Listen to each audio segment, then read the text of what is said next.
भाई साहब आज पंद्राना गांव की पवित्र भूमि पर आए पदाधिकारीगण व अतिथिगण ईश्वर सिंह जी ब्लॉक समिति चेयरमैन कांड श्री सुभाष ईश्वर सिंह साकरा जी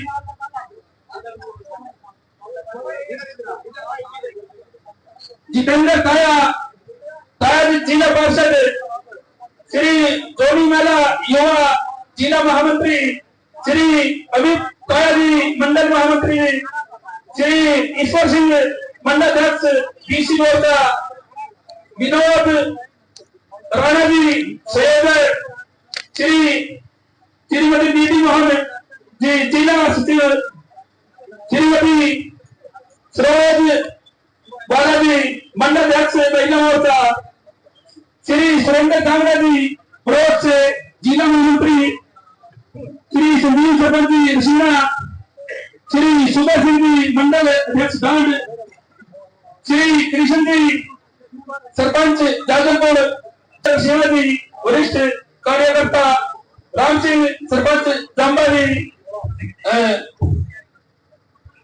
और एक विशिष्ट अतिथि हमारे बीच में आज जिन्होंने हमारा सारे हल्के का और छत्तीस बिरादरी का मान सम्मान बढ़ाया है भाई प्रमोद चुनमाजरा जी। मेरे गांव की छत्तीस बिरादरी की तरफ से हार्दिक अभिनंदन करते हैं और धन्यवाद करते हैं। ज्यादा समय न लेते हुए क्योंकि जुलूस इतना गर्म जोश से उमड़ रहा था कि आगे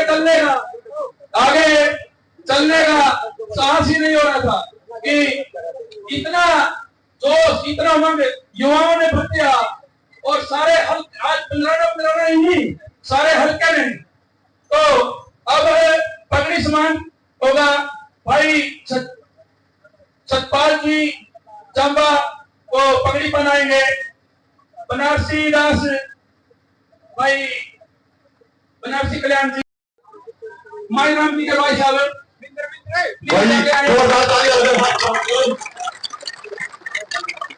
राम किशन जी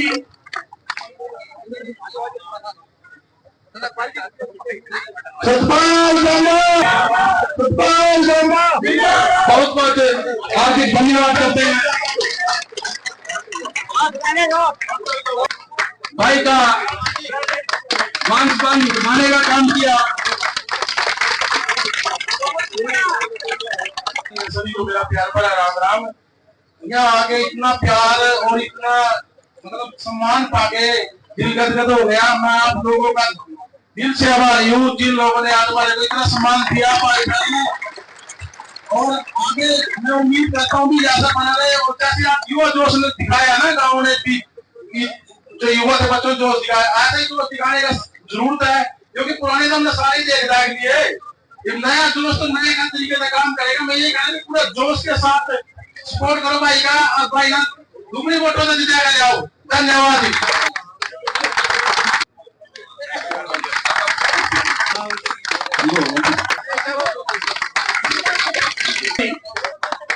फूल सिंह जी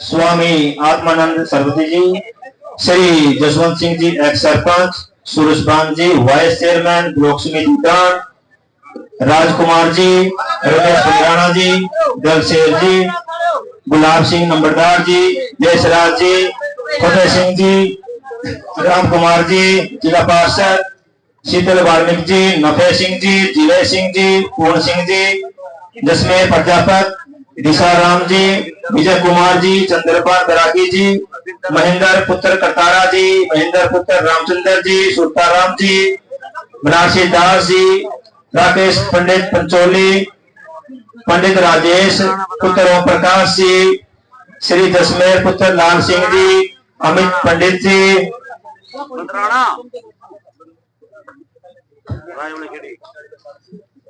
अनिल सेन जी, श्री ईश्वर पुत्र रण सिंह जी, धर्मपाल जी, संदीप जलोड़ा जी, सुल्तान सिंह जी, दलेल सिंह जी, ईसम सिंह जी, रामदिया प्रजापत जी, रामपाल सेन जी, जगदीश पंद्राना जी, दशमेर जी, प्रकाश सिंह जी, राम सिंह जामा जी, किशन कौर जी, रामपाल कौर जी, विनोद राणा जी, सुरेंद्र जागरा जी, सुखबीर कौर जी, कृष्ण सरपंच दालनपुर जी, सुभाष बेदी जी, रमेश वाल्मीकि जी, श्री देवदर बरसाना मंडलाध्यक्ष जी और बाकी जितने मेरे साथी यहाँ पे आए, मैं दिल से धन्यवाद करता हूँ। आप लोगों का काम करेगा।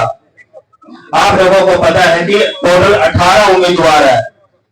आप लोगों से मैं ये आग्रह करूंगा, ये रिक्वेस्ट करूंगा कि 18 के 18 में स्टडी कीजिए कि 18 की किसकी कितनी स्टडी है, उसका क्या बैकग्राउंड है, उसका समाज को लेके क्या विजन है, उसका हल्के को लेके क्या विजन है। अब की बार आप लोगों ने बिल्कुल भी कोई नादानी वाला काम नहीं करना, कोई जात पात वाला काम नहीं करना कि भाई कोई ये अपना है या उसका है, ऐसा बनाना है। मैं कहता हूं, आप लोगों से रिक्वेस्ट करता हूं कि अब की बार सोच समझ के जो डिजर्व करता है उसको उसका हक देना है। अगर आप लोगों ने उसका हक दे दिया, समझो पूंजी का उसको हक मिल गया। दूसरी बात, जैसे कि आप लोगों को पता है कि पिछली बार हमने जो सफाई अभियान शुरू किया था वो पूरे 54 गांव में, वो सफाई अभियान सिर्फ और सिर्फ एक ट्रेलर था भाई। पिक्चर तो 8 अक्टूबर के बाद शुरू होगी,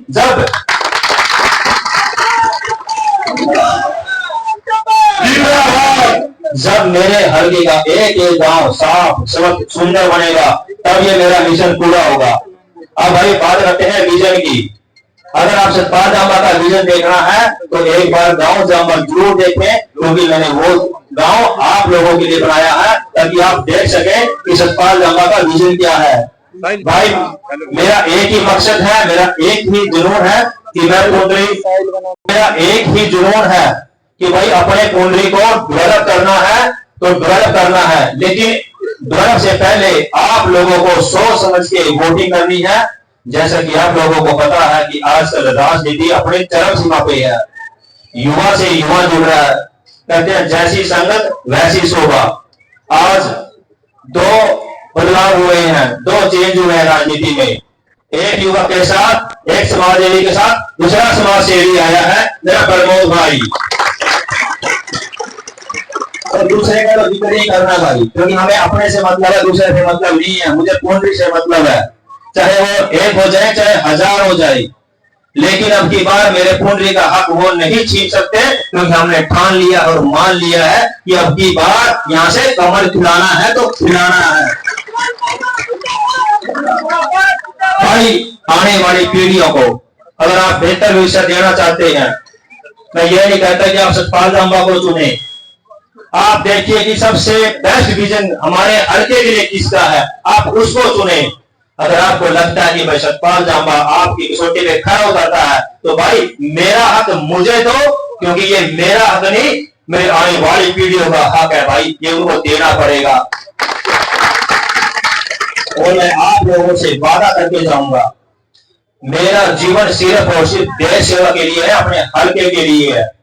मेरे गांव में हम सिर्फ सरपंच 2 सालों के बनने को, हमने 1 साल के अंदर अंदर अपने गांव को हरियाणा का नंबर 1 गांव बना के 6222 पंचायतों में से नंबर 1 बना के आप लोगों के बीच में लाके खड़ा कर दिया है कि मेरा विजन ऐसा है।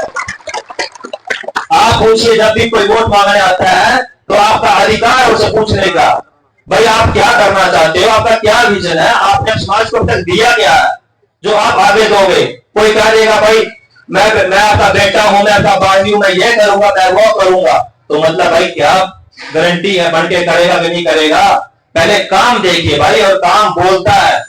अगर आपको लगता है कि सतपाल जांबा की 100 बातों में से एक बात भी झूठी है तो भाई वोट मत करिए। आपको लगता है कि भाई ये लड़का सच बोल रहा है तो अपने बेटे को जरूर उसका हक दीजिए। मैं ये हक अपने कुंडली को विकसित करने के लिए मांग रहा हूं।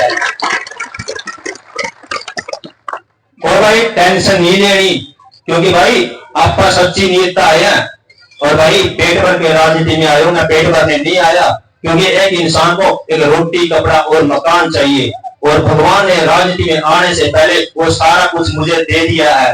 अब मुझे क्या, मेरा काम क्या है कि मैं अपना जीवन आप लोगों को दूं, क्योंकि अब सतपाल जांबा का एक ही मिशन है कि जब भी दुनिया से जाऊं तो आपके दिलों पे राज करो और सबकी आंखों में आंसू हो।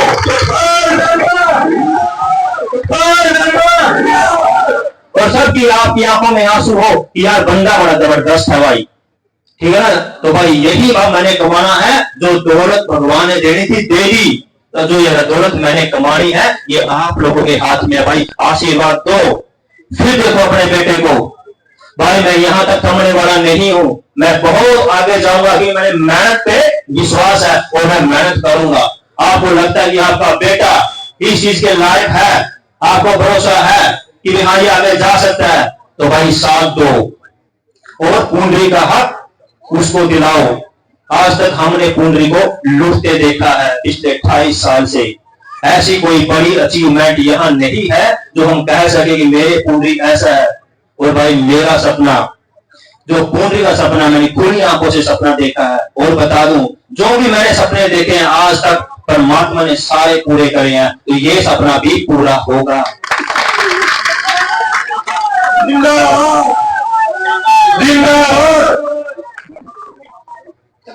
और सबसे जो मोस्ट इंपोर्टेंट बात आपको बताना चाहता हूं, जो सफाई अभियान हमने करते करते आप लोगों के गांव में भी मैं आया था, भाई वो सफाई अभियान बहुत कम था, वो सफिशिएंट नहीं था। एक बार सफाई करने से हल्का साफ नहीं होता। हमने अपने गांव को साफ सुथरा स्वच्छ, तो ये पानी की समस्या है इसको खत्म करना है। जो हमारे बच्चे हैं उनके लिए अच्छे पार्क बनाने हैं, हॉस्पिटल बनाने हैं, ताकि हम भी जो वो सारी चीजें एक डेवलप कंट्री के अंदर मिलती हैं हमें भी मिलनी चाहिए। और मोदी जी का सपना है कि 2047 तक अपने देश को विकसित बनाना है। भाई विकसित कहने से नहीं पड़ेगा, हम सबको मिलके एक मुट्ठी होके अपने देश को आगे लेके जाना है। भाई आपको पता है कि हमारा देश 1947 में आजाद हुआ था और उसके बाद 1965 में सिंगापुर आजाद हुआ था। अगर एरिया के हिसाब से देखें तो सिंगापुर की पॉपुलेशन हमसे भी ज्यादा है। भाई आज वो टॉप 10 कंट्रियों में आता है। जानते क्या हो, वहां के नेता पढ़े लिखे हैं, वहां की जनता जागरूक है। वो जात पात में आके अपने नेता नहीं बनाती, वो पहले डिबेट करते हैं कि इस हमारे नेता का क्या विजन है, ये क्या करेगा, तब वो नेता चुनते हैं। आज देखिए वो देश टॉप 10 में है। मतलब डेवलप कंट्री का मतलब क्या है, जितनी भी डेवलप कंट्री है, चाहे वो ऑस्ट्रेलिया हो, चाहे सिंगापुर हो, मलेशिया हो, यूएसए हो, कनाडा हो, स्विट्जरलैंड हो, पूरा सैनिक 28 कंट्री आती है, जो उनके पासपोर्ट है।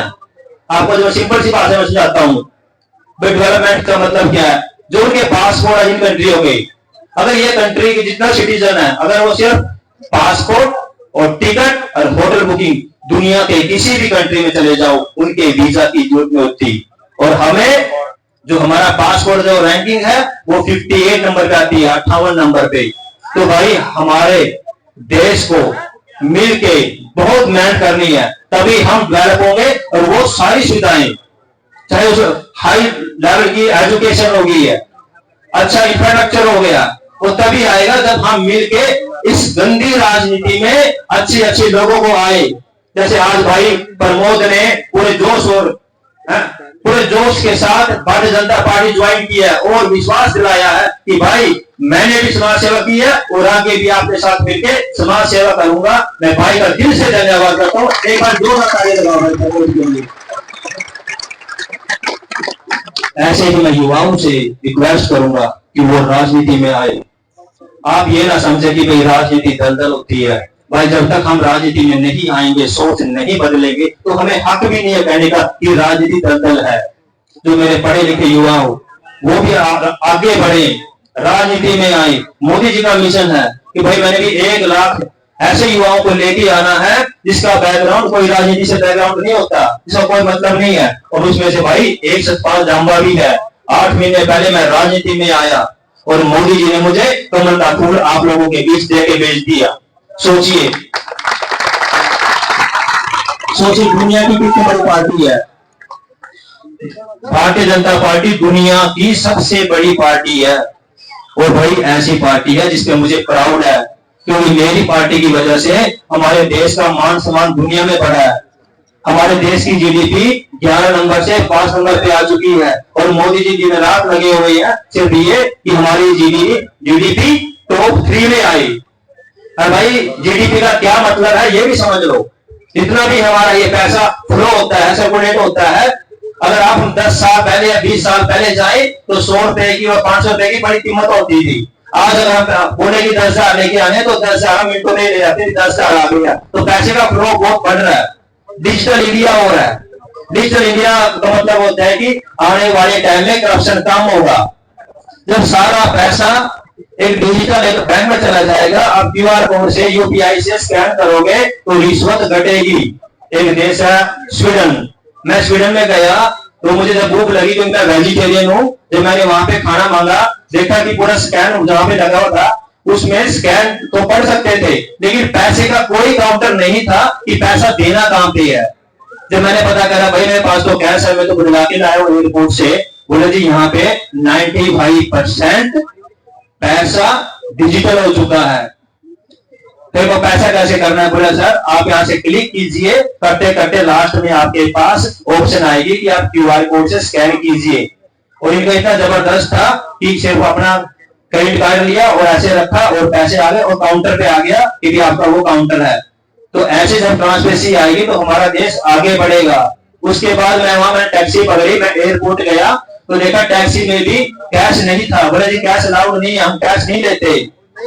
उसके पास भी मशीन थी कि सर इससे पे कीजिए। इससे क्या होता है कि सारा पैसा सरकार के अंडर में है, उसको पता है कि कौन सा पैसा कहां जा रहा है।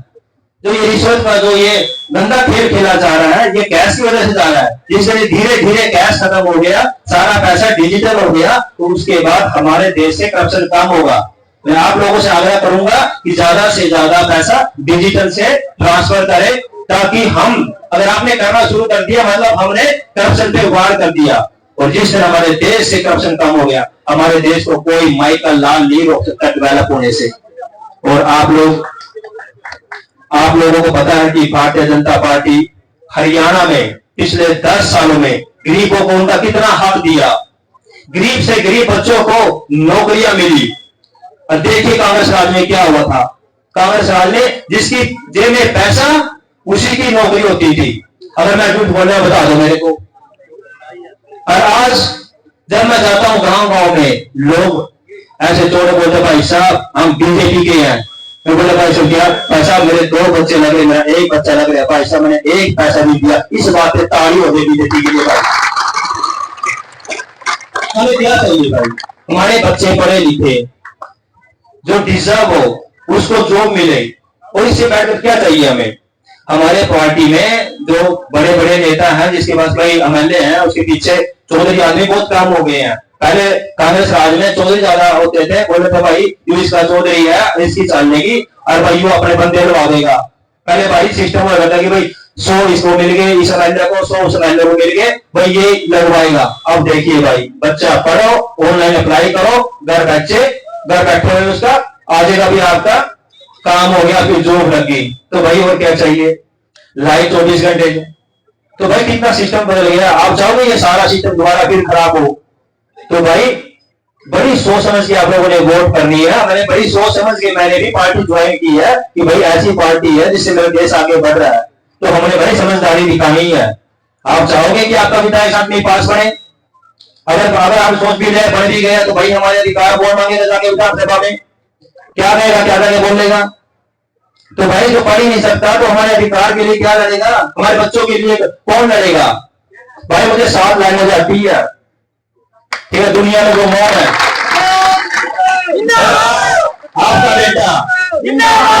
आपका बेटा 12 में से किसी से 1% कम हो, वोट ना दियो, तब से टॉप में था बेटा।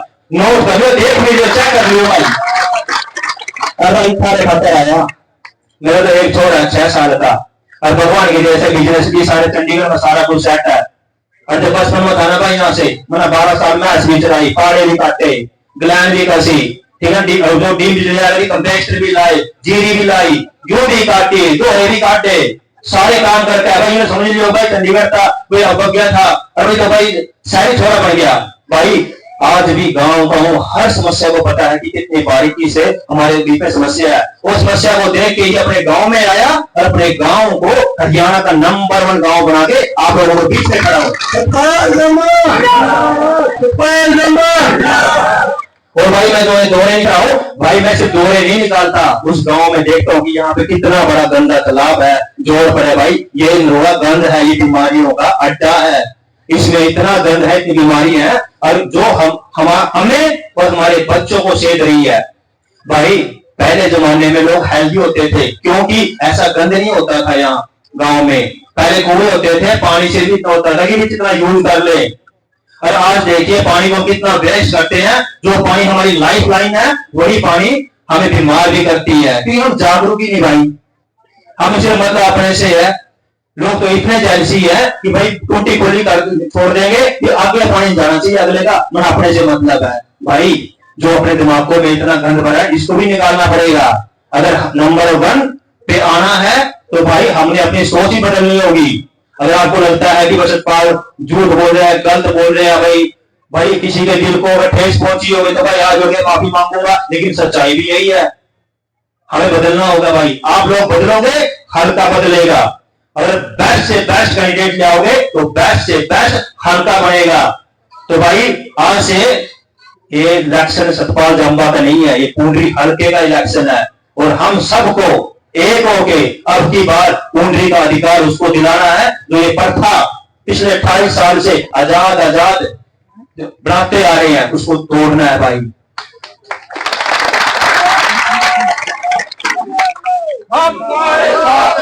और भाई लास्ट में एक बात कहूंगा, जो 100 का निचोड़ है, जिस दिन वोट करने जाओ अपने घर में जो छोटा बच्चा होता है भाई उसको सामने रख के, चाहे बेटा हो चाहे बेटी हो, उसकी आंखों में आंखें डाल के और अपने दिल पे हाथ रख के एक बार सोचना, जो आज मैं ये वोट देने जा रहा हूं, इस वोट से मेरे इस बच्चे का भविष्य बढ़ेगा या बिगड़ेगा। अगर आपने इतना सोच लिया तो पक्का कमल खिलेगा।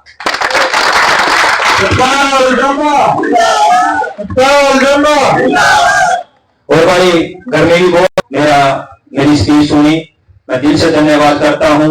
और कुछ ही दिन बाकी रह गए हैं पूंजी का हक दिलाने के लिए, तो भाई कमर कस लें, घर ना बैठे, रिश्तेदारियों में जाएं।